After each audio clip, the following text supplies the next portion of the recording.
दोस्तों, जंग एक नए मुकाम पर जा चुकी है। अब खतरनाक टैंकों की एंट्री यूक्रेन में हो रही है। जर्मन और अमेरिकी सबसे खतरनाक टैंक यूक्रेन को मिलने वाले हैं। ऐसे में अब पुतिन के अलावा रूस की कंपनियां भी उछलकर अपने देश को बचाने के लिए अलग अलग स्कीम लेके आ रही हैं। सलाम, नमस्ते, सत श्री अकाल। मैं हूं रजा और आप देख रहे हैं रजा ग्राफी का वॉर अपडेट।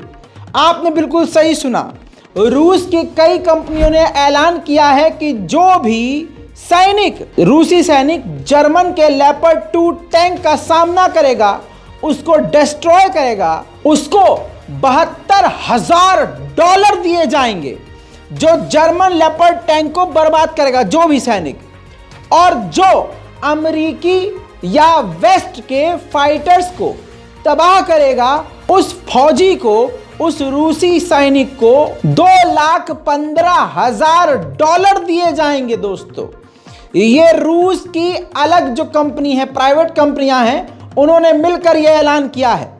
यानी जाहिर सी बात है, पीछे कहीं ना कहीं पुतिन ही होंगे। लेकिन आप देखिए, अब एक नया ऑफर टाइप में शुरू कर दिया है कि आपको सरकार से तो भत्ता और पैसा तो मिलेगा ही, लेकिन हम भी आपको फाइटर जेट गिराने के पैसे देंगे और टैंकों को तबाह करने की रकम आपको देंगे, इनाम देंगे। यानी रूस की कंपनियों ने वेस्ट के देशों के टैंक पर और फाइटर जेट पर इनाम रख दिया है। अब आपको बता दूं, धीरे धीरे ये जंग बढ़ती जा रही है और ये बात पिछले 1 साल से बोल रहा हूं और आज फिर बोल रहा हूं कि ये जंग बढ़ेगी।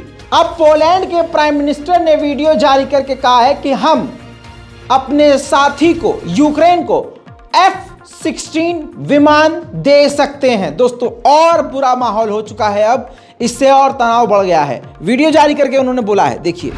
F-16 samolotów na Ukrainie, a także broni dalekiego zasięgu. I pytanie jeszcze do pana premiera, czy w przyszłym roku także będą wakacje kredytowe, czy Polacy mogą oczekiwać, że ten program, który jest w tym roku, będzie obowiązywał także w przyszłym? Dziękuję.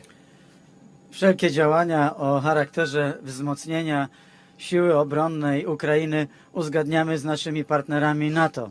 Także i ściągnięcie na Ukrainę patriotów, także zorganizowanie tej potężnej siły czołgowej w postaci leopardów i nowoczesnych czołgów, wszystko to były z naszej strony naciski. अब दोस्तों, ऐसा लग रहा है कि दुनिया के बड़े बड़े वेस्ट देश जो हैं, खासकर वो यूक्रेन को अब फाइटर जेट भी देने वाले हैं, क्योंकि इसी के बाद ज़ेलेंस्की ने फ्रांस से रिक्वेस्ट किया है कि आप हमारे पायलट्स को फाइटर जेट उड़ाने की ट्रेनिंग देना शुरू कर दें। उधर दोस्तों, जर्मनी ने प्रेशर में आके अपने लेपर्ड टैंक तो दे दिए, और आप जानते हैं America, France, London, Australia, Japan, Europe के सभी देशों ने जर्मनी पर प्रेशर बनाया, जिसके बाद लेपर्ड टैंक देने के लिए जर्मनी तैयार हुआ।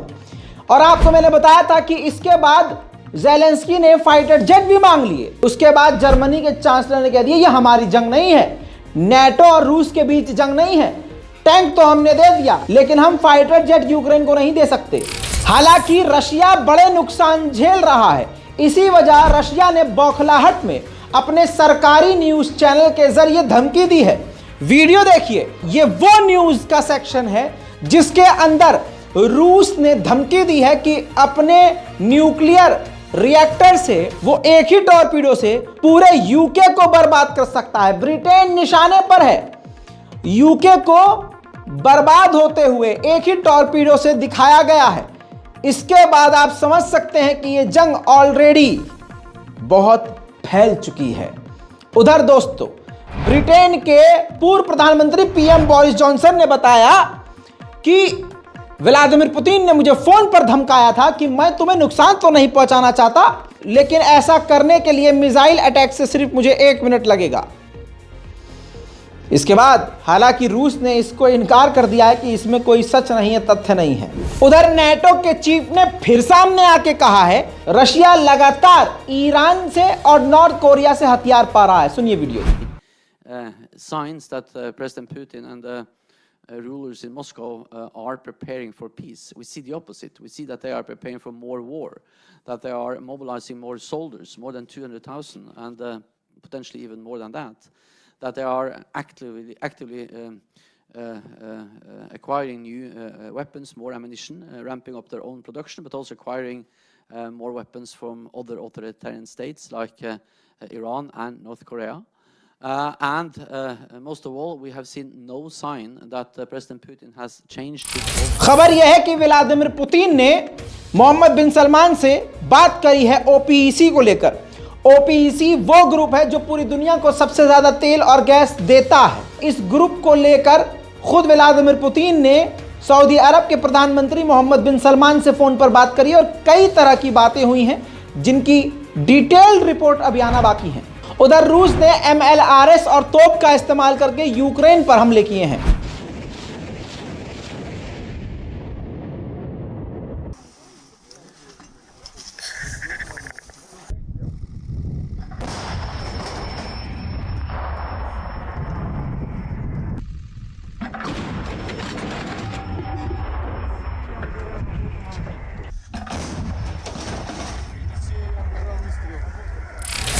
उधर दोस्तों एक रूसी लड़की है ओलेसा।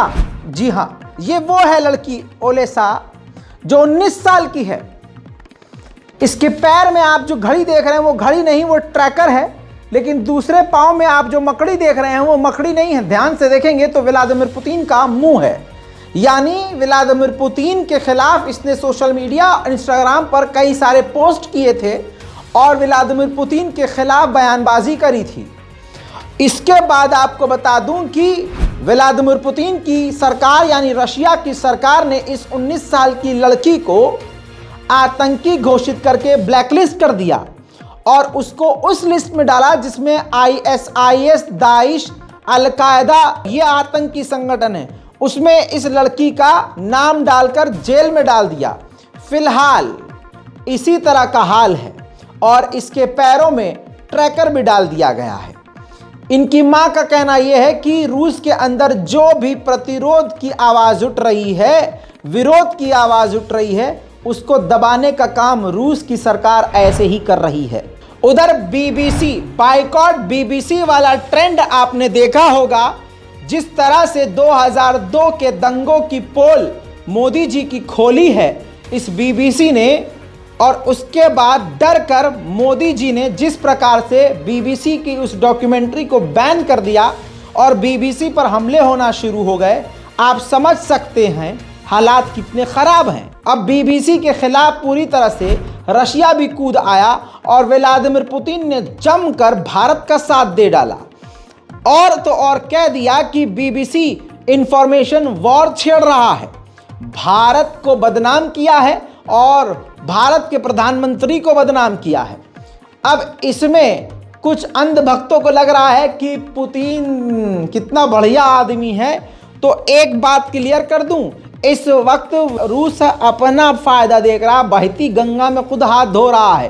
क्योंकि बता दूं आपको, BBC ब्रिटेन का है, ब्रिटेन UK, और UK इस वक्त सबसे ज़्यादा आक्रामक है रशिया पे। तो अगर किसी को लग रहा हो कि भारत के साथ रूस खड़ा है BBC वाले मुद्दे पे, तो नहीं, बहती गंगा में वो हाथ धो रहा है बस। उधर बेलारूस के राष्ट्रपति लुकाशेंको जिम्बाब्वे पहुंचे। ये तस्वीर देखें, जब वो वहां पहुंचे तो उनके लिए जो वहां के लोगों की दीवानगी है वो नजर आई। ऐसा लग रहा था कि शाहरुख खान आ गए हों। आय हाय, जबरदस्त तरीके से स्वागत किया गया और कहा जा रहा है कि जिम्बाब्वे और बेलारूस के बीच में बड़ी डील होने वाली है। उधर नेटो के चीफ ने साउथ कोरिया से कहा है कि यूक्रेन के लिए आप ज़्यादा से ज़्यादा मिलिट्री एड पहुंचाइए। उधर फ्रांस और ऑस्ट्रेलिया ने भी मिलकर फैसला कर लिया है कि तोप के गोले पूरी तरह से जिम्मेदारी उठाते हुए यूक्रेन को तोप के गोले पहुंचाएंगे। उधर आपको बता दूं कि एक कार्यकाल का टाइम होता है जब कोई एम्बेसडर, किसी देश का एम्बेसडर किसी दूसरे देश में जाकर अपना कार्यकाल संभालता है। तो किसी को 2 साल रहना होता है, किसी को 3 साल, किसी को 1 साल। ऐसे ही रूस के अंदर जो अमेरिका की एम्बेसी है, वहाँ के लिए जो अमेरिका के एम्बेसडर हैं उनका रिप्लेसमेंट हुआ। जो पहले थे उनका टाइम पूरा हुआ और जब नए वहाँ पर एम्बेसडर अमेरिका की पहुँची हैं महिला, जी हाँ, रूस के अंदर अमेरिकी एम्बेसी में जब नई एम्बेसडर अमेरिका की पहुँची है तो रूस के लोगों ने उनका जमकर विरोध किया और कहा कि अमेरिका टेररिस्ट है।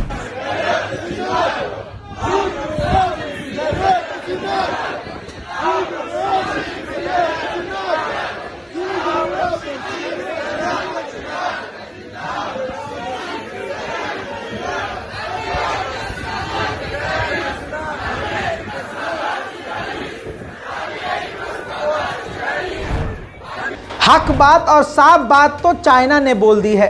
चाइना ने कहा है, भड़क गया बुरी तरह से। चाइना ने कहा है कि एक तो इस जंग को भड़काने वाला अमेरिका है, अब हथियार देकर इस जंग को और लंबे समय तक घसीटने के लिए आग में घी डालने का काम अमेरिका कर रहा है।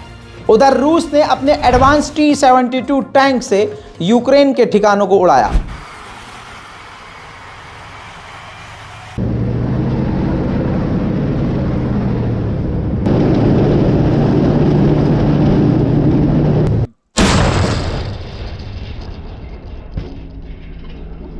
Влад, я укол, выстрел, наблюдай. Огонь.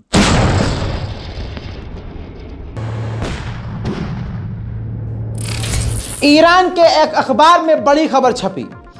ईरान के अंदर सबसे ज्यादा अभी तक इन्वेस्टमेंट करने वाला चीन था, लेकिन इस जंग के दौरान चीन को पछाड़ते हुए रशिया ने चीन से ज्यादा इन्वेस्टमेंट ईरान में कर दिया है। उस अखबार को कोट करते हुए इंडियन मीडिया ने इस खबर को छापा है। अब आप समझ लीजिए कि इस वक्त सबसे बड़ा इन्वेस्टर ईरान का रशिया है। उधर रूस के सैनिक भले ही दे दनादन मारे जा रहे हैं, लेकिन नए नए सैनिक आ रहे हैं और ट्रेनिंग ले रहे हैं और सीधा मैदान जंग में जा रहे हैं। रूस के नए सैनिक ट्रेनिंग ले रहे हैं।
उधर दोस्तों ताज़ा तस्वीरें आपके सामने। यूक्रेन पहुंची हैं डेनमार्क की प्रधानमंत्री और उसके बाद हॉस्पिटल से लेकर यूक्रेन के अलग अलग इलाकों में ज़ेलेंस्की उनको लेके गए और घुमाया फिराया।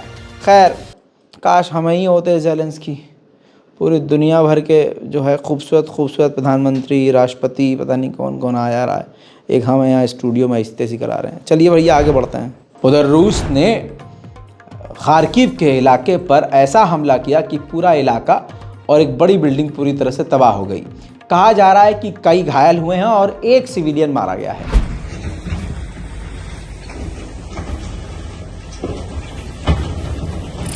अब एक वीडियो आ रही है जिसने यूक्रेन को तगड़ा तमाचा जड़ दिया है। यूक्रेन को ऐसी उम्मीद नहीं थी। हुआ ये कि अमेरिका के प्रेसिडेंट बाइडेन वॉक करते हुए आ रहे थे। किसी पत्रकार ने उनसे पूछ लिया कि क्या अमेरिका यूक्रेन को F-16 विमान देगा, तो उन्होंने जवाब दिया नो।